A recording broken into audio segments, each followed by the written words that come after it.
Assalamualaikum warahmatullahi wabarakatuh. Perkenalkan, nama saya Juleha dari jurusan Bimbingan Konseling Islam Fakultas Dakwah Universitas Islam Negeri Sultan Maulana Hasanuddin Banten.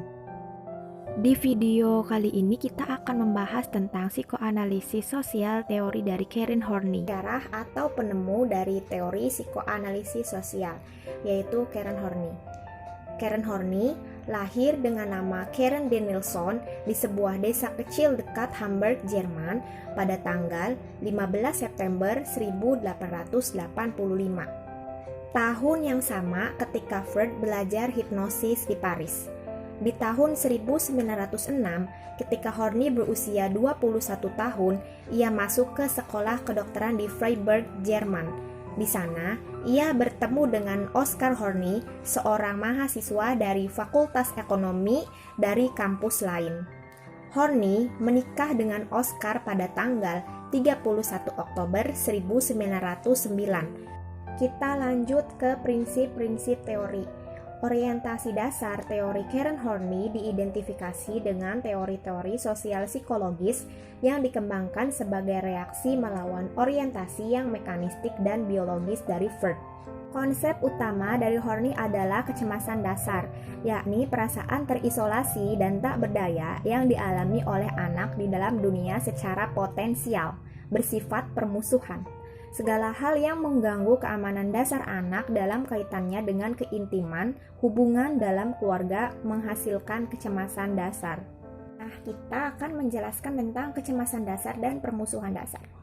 Kecemasan dan permusuhan cenderung direpres atau dikeluarkan dari kesadaran karena menunjukkan rasa takut bisa membuka kelemahan diri dan menunjukkan rasa marah, berisiko dihukum, dan kehilangan cinta dan keamanan. Hal tersebut Horney gambarkan seperti lingkaran setan.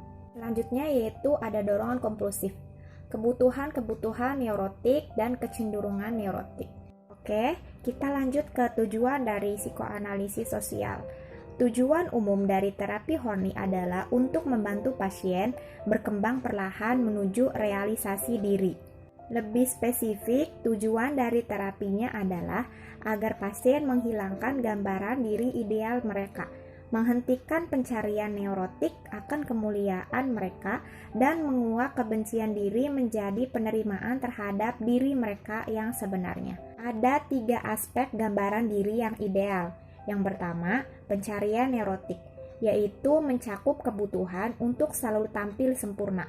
Yang kedua yaitu permintaan neurotik, yaitu orang neurotik percaya bahwa mereka sempurna sesuai gambaran diri ideal mereka. Dan yang ketiga, kebanggaan neurotik, yaitu kebanggaan yang salah dan tidak realistis berdasarkan gambaran diri ideal. Selanjutnya yaitu kelebihan dari teori Karen Horney. Yang pertama, teori Horney lebih mudah dalam menjelaskan konsep kepribadian.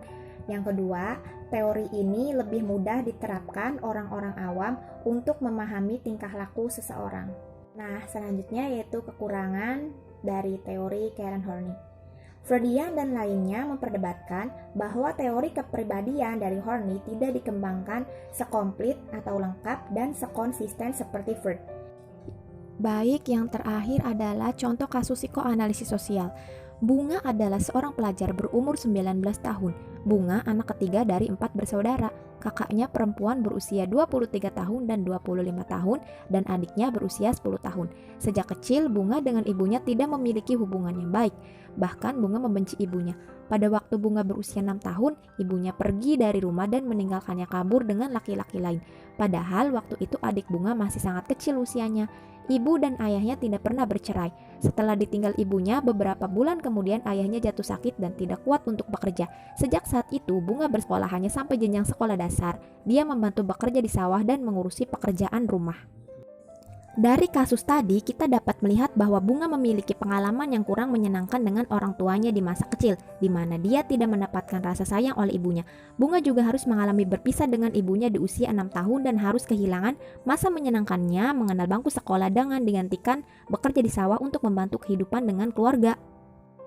Cukup sekian penjelasan dari saya. Terima kasih. Kurang dan lebihnya mohon dimaafkan.